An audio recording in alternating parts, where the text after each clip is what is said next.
Then Buddha asked Subhuti, "What do you think, Subhuti? Has the Buddha arrived at the highest, most fulfilling, most awakened and enlightened mind? Does the Buddha teach any teaching?" Subhuti replied, "As far as I have understood the Buddha's teaching, there is no independently existing object of mind called the highest, most fulfilled, awakened, or enlightened mind, nor is there any independently existing teachings that the Buddha teaches. Why? Because the teachings that the Buddha has realized and spoken of cannot be conceived of as separate, independent being things and therefore cannot be described. The truth in them is uncontainable and unexpressible. It neither is nor is it not." What does this mean? What this means is that Buddha and disciples are not enlightened by a set of method of teachings, but by an intentionally intuitive process which is spontaneous and is part of their own inner nature.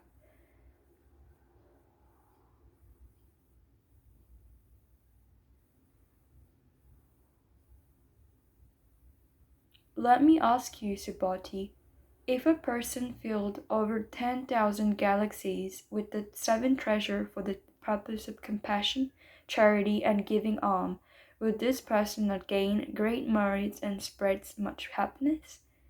Yes, most honored one. This person would gain great merits and spread much happiness, even though in truth this person does not have a separate existence to which merit could occur. Why? Because this person's merit is characterized with a quality of not being merit.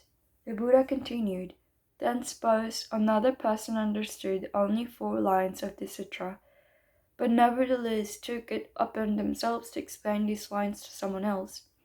This person's merit would even be bigger than the other person's. Why? Because all Buddha and all teachings and values of the highest, most fulfilled, most awakened mind arise from the teaching in the sutra. And yet even as I speak, Subhati, I must take back my words as soon as they are uttered, for there are no Buddha and there are no teaching."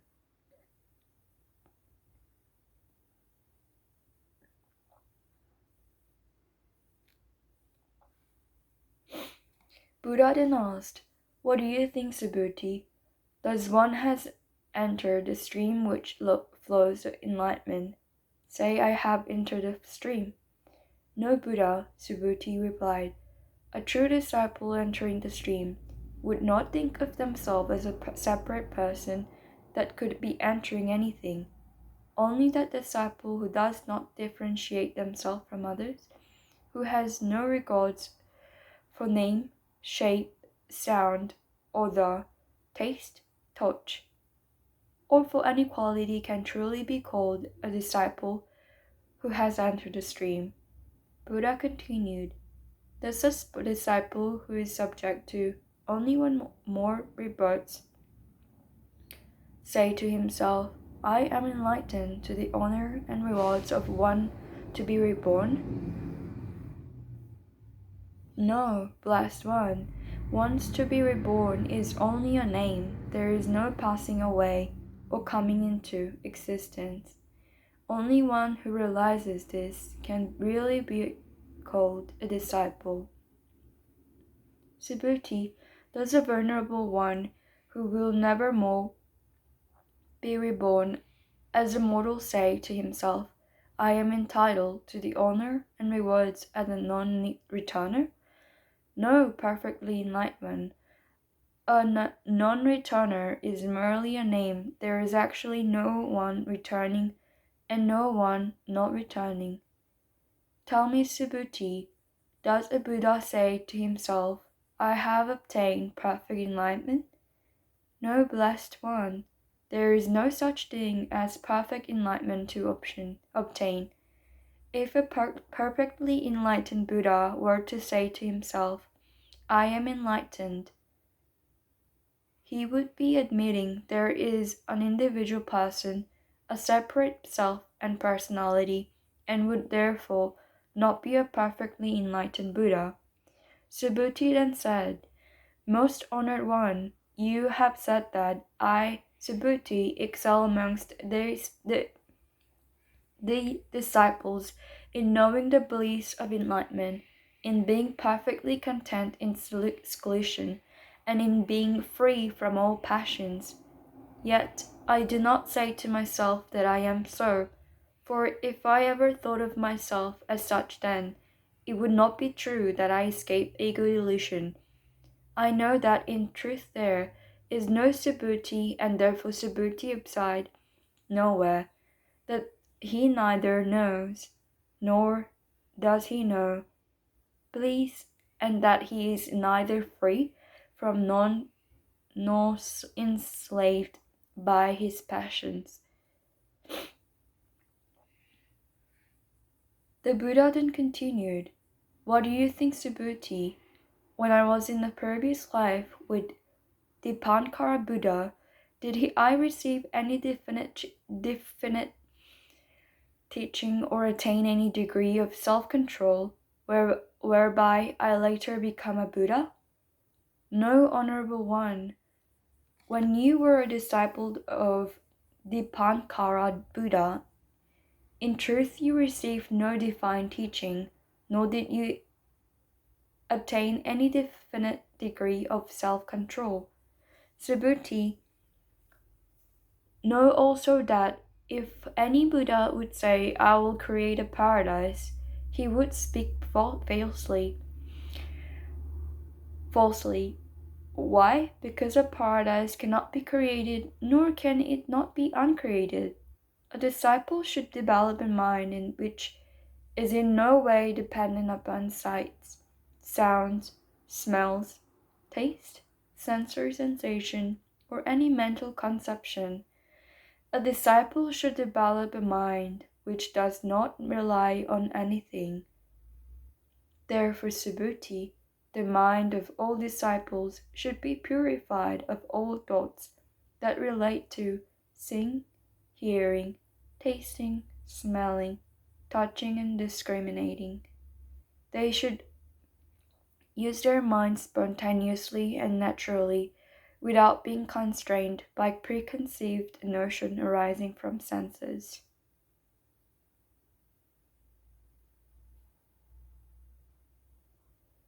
Suppose, Subhuti, a man had an enormous body, would the sense of personal existence he had also be enormous? Yes, indeed, Buddha, Subhuti answered.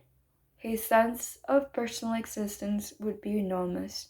But the Buddha has taught that personal existence is just a name, for it is in fact neither existence nor not existence, so it only has the name personal existence. Subhuti, if there was as many Ganges river as the number of grains of sand in the Ganges, would you say that the number of grains of sand in all those Ganges river would be very many? Subhuti answered, Very many indeed, most honored one. If the number of Ganges river were that large, how much more so would the number of grains of sand in all those Ganges rivers. Subhuti, I will declare a truth to you. If a good man or good woman filled over 10,000 galaxies of worlds with the 7 treasure for each grain of sand in all those Ganges river, and gave it all away for the purpose of compassion, charity, and giving alms, would this man or woman not gain great merits and spread much happiness? Subhuti replied, Very much, most honored one. Subhuti, if after studying and observing every single stanza of this sutra, another person were to explain it to others, the happiness and merits that would result from this virtuous act would be far greater.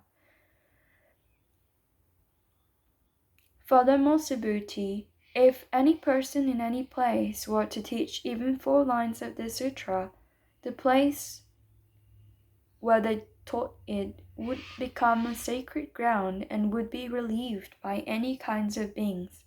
How much more sacred would the place become if the person then studies and observes the whole sutra? Subhuti, you should know that even person who does that would surely attain something rare and profound. Wherever the sutra is honored and revered, there is a sacred site enshrining the presence of the Buddha, one of the Buddha's most vulnerable disciples.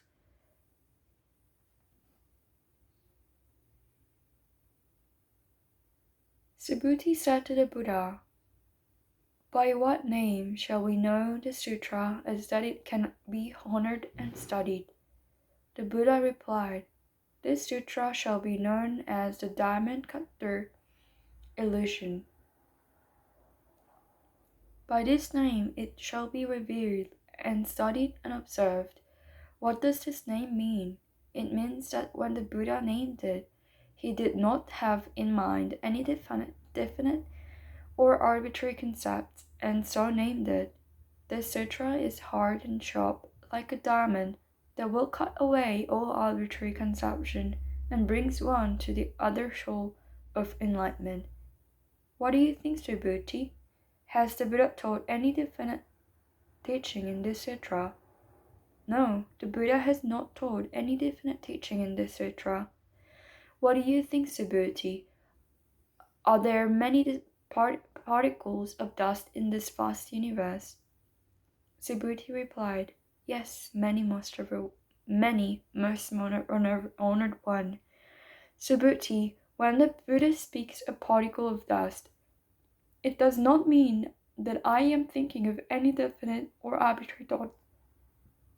I am merely using these words as a figure of speech. They are not real, only illusion. It is just the same with the words universe. This words does not assert any definite or arbitrary idea. I'm only using the words as words. Subhuti, what do you think? Can the Buddha be perceived by means of these 32 physical characteristics? No, most honored one. The Buddha cannot be perceived by his 32 physical characteristics. Why? Because the Buddha teaches that they are not real, but are merely called the 32 physical characteristics. Subhuti, if a good and faithful person, whether male or female, has, for the sake of compassion and charity, been sacrificing their life for generation upon generation, for as many generations as the grain of the sand in 3,000 universes, and another followers has been studying and observing even a single section of the sutra and explain it to others, that person's blessings and merit would be far greater. At that time, after listening to the sutra, Subhuti had understood its profound meaning and was moved to tears. He said, "What a rare and precious thing it is that you should deliver such a deeply profound teaching. Since the day I attained the eyes of understanding, thanks to the guidance of Buddha, I have never before heard teaching so deep and wonderful as this. Most honored one, if someone hears this sutra and has pure and clear confidence in it, they will have a profound insight into the truth. Having perceived that profound insight, the person will realize that the rarest kind of virtue, most honored one, that insight into this truth is essentially not insight into the truth, but is what the Buddha calls insight into the truth. Most honored one, having listened to this sutra, I am able to receive and retain it with faith and understanding. This is not difficult for me, but in ages to come, in the last 500 years, if there is a person who hears the sutra, who received and retained it with faith and understanding, then the person will be a rare one, a person of the most remarkable achievement. Such a person will be able to awaken pure faith, because they have ceased to cherish any arbitrary notions of their own selfhood, other selves, living beings, or universal self. Why?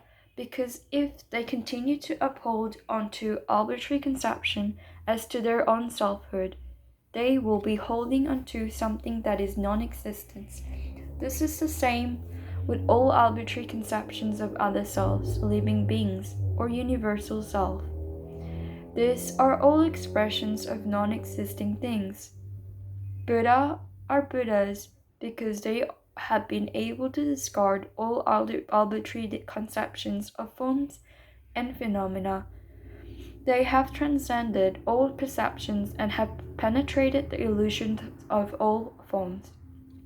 The Buddha replied, "So it is, Subhuti, most wonderfully blessed will be those beings who, on hearing the sutra, will not tremble, nor be frightened, nor terrified in any way." And why?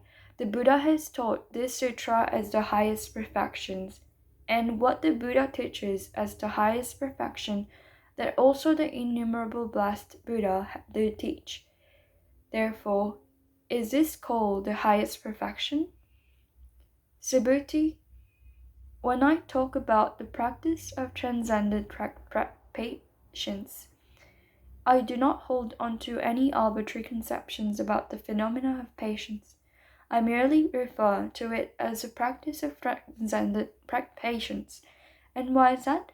Because when thousands of lifetimes ago, the prince of Kalanga served the flesh from my limbs and my body, I had no perceptions of a self, a being, a soul, or a universal self. If I had cherished any of these arbitrary notions at the time my limbs were being torn away, I would have fallen into anger and hatred.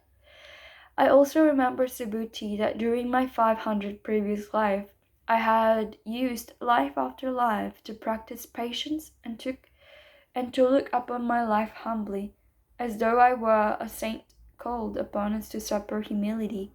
Even then my mind was free of arbitrary concepts of the phenomena of myself, a being, a soul, or a universal self. Therefore, Subhuti, disciples should leave behind all distinctions of phenomena and awaken the thought of attainment of supreme enlightenment. Disciples should do this by not allowing their mind to depend upon ideas evoked by the words of the senses, by not allowing their minds to depend upon ideas, still by sounds, odors, flavors, sensory touch, or any other quality. The disciple's mind should be kept independent of any thought that might arise within it. If the disciple's mind depend upon anything in the sensory realm, it would have no solid foundation in any reality.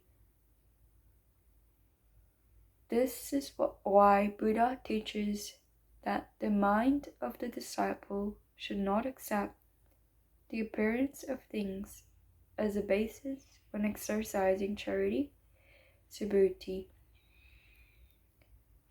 As disciples practice compassion and charity for the welfare of all living beings, they should do it without relying on appearance and without attachment.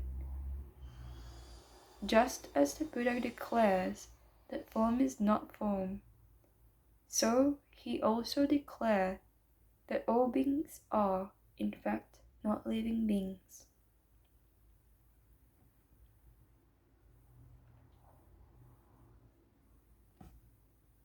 Subhuti, if on the one hand, a son or daughter of a good family give up his or her life in the morning as many times as there are grains of sand in the Ganges River as an act of generosity, and gives as many again in the afternoon and as many again in the evening, and continues doing so for the countless ages.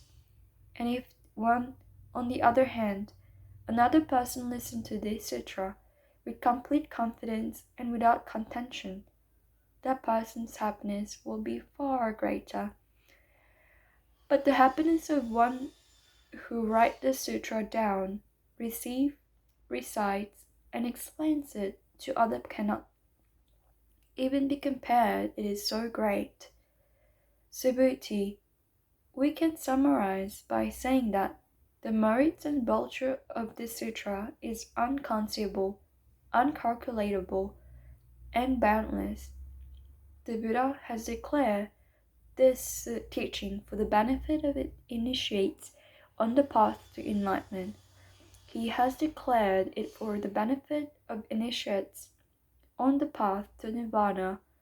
If there is someone capable of receiving, practicing, reciting, and sharing the sutra with others, the Buddha will see and know that person, and he or she will receive immeasurable, incalculable, and boundless merits and virtue. Such a person is known to be carrying the supreme enlightenment attained by Buddha. Why? Subhuti, if a person is satisfied with lesser teaching than those I presented here, he or she is still caught up in the ideas of self, a person, a living being, or a universal self. Then the person would not be able to listen to, receive, recite, or explain the sutra to others.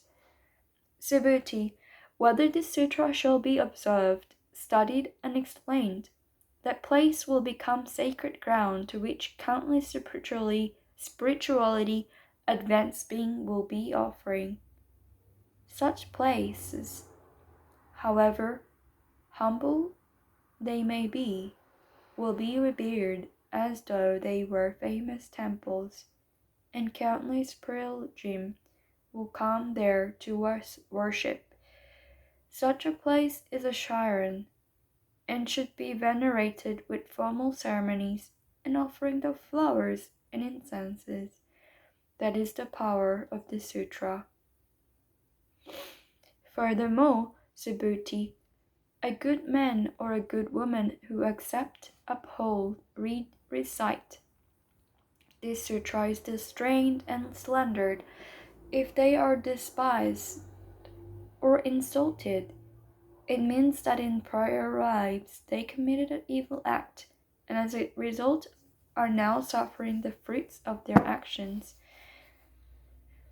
When their prior lives' evil acts have finally been resolved and extinguished, he or she will attain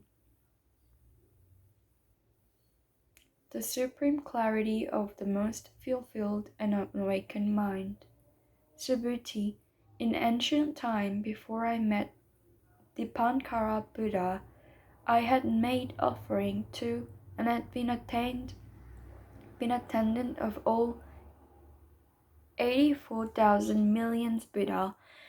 If somebody is able to receive, recite, study, and practice this sutra in a later, more distinct age, then the happiness and merits brought about this virtuous act would be hundreds of thousands of times greater than that which I brought about by my service to the Buddha in an ancient time. In fact, such happiness and merit cannot be conceived or compared with anything, even mathematically. If I were to explain all this in detail, now some people might become suspicious and deliberating, and their mind may even become disoriented and confused. Subhuti, you should know that the meaning of the sutra is beyond the concept and discussion. Likewise, the fruit resulting from receiving and practicing this sutra is beyond conception and discussion. At that time, the Venerable Subhuti then asked the Buddha, "Well-honored one, may I ask you a question again? If son or daughter of a good family want to develop the highest, most fulfilled, and awakened mind, if they wish to attain the highest perfect wisdom, what should they do to help quit their drifting minds and master their thinking? The Buddha replied, Subhuti, a good son or daughter who wants to give rise to the highest, most fulfilled, and awakened mind must create this resolved attitude of mind. I must help to lead all beings to the shore of awakening, but after these beings have been liberated, in truth I know that not even a single being has been liberated. Why is it so? If a disciple cherishes the idea of a self, a person, a living being, or a universal self, then that person is not an authentic disciple. Why? Because in fact, there is no independently existing object of mind called the highest, most fulfilled, and awakened mind. What do you think, Subhuti? In ancient time, when the Buddha was living with the Pankara Buddha, did he attain anything called the highest, most fulfilled, and awakened mind? No, most honored one. According to what I understand from the teaching of the Buddha, there is no attaining of anything called the highest, most fulfilled, and awakened mind. The Buddha said, You are correct, Subhuti. In fact, there does not exist any so-called highest, most fulfilled, and awakened mind that the Buddha attained, because if there has been any such thing, the Pankana Buddha would not have predicted of me, in the future you will come to be a Buddha known as the most honored one. This prediction was made because there is, in fact, nothing to be attained. Someone would be mistaken to say that the Buddha has attained the highest, most fulfilled, and awakened mind because there is no such thing as the highest, most fulfilled, and awakened mind to be attained. Subhuti, a comparison can be made with the idea of a large woman body. What would you understand me to mean if I spoke of a large human body? I would understand that the Buddha was speaking of a large human body not as an arbitrary concept of its being, but as a series of words only. I would understand that the words carried merely an imaginary meaning. When the Buddha speaks the large human body, he uses the words only as a words. Subhuti, it is just the same when a disciple speaks liberating numberless sentient beings. If they have in mind any arbitrary concepts of sentient beings, or of a definite numbers, then they are not unworthy of being called a disciple. Subhuti, my teachings reveal that even such a thing as is called a disciple is non-existence. Furthermore, there is really nothing for a disciple to liberate. As true disciples know that there is no such thing as a self, a person, a living being, or a universal self. True disciple knows that all things are devoid of selfhood, devoid of any separate individuality. To make this teaching even more empathetic, the Buddha continued, If a person were to speak as follows, I have to create a dense, serene, and beautiful Buddha's field, that person is not yet truly a disciple. Why? What the Buddha calls a serene and beautiful Buddha field is not in fact a serene and beautiful Buddha field, and that is why it is called a serene and beautiful Buddha field. Subhuti, only a disciple who is wholly devoid of any perceptions of separate selfhood is worthy of being called disciple. The Buddha then asked Subhuti, What do you think? Does the Buddha have human eyes? Subhuti replied, Yes, he has human eyes. Does he have any eyes of enlightenment? Of course, the Buddha has the eyes of enlightenment. Otherwise, he would not be the Buddha. Does the Buddha have the eye of transcendent intelligence? Yes, the Buddha has the eyes of transcendent intelligence. Does the Buddha have the eyes of spiritual intuition? Yes, blessed one, the Buddha has the eyes of spiritual intuition. Does the Buddha have the eyes of love and compassion for all sentient beings? Subhuti agreed and said, Yes. You love all sentient life. What do you think, Subhuti? When I refer to the grains of sand in the river Ganges, did I assert that there were truly grains of sand? No, blessed one. You only spoke of them as grains of sand.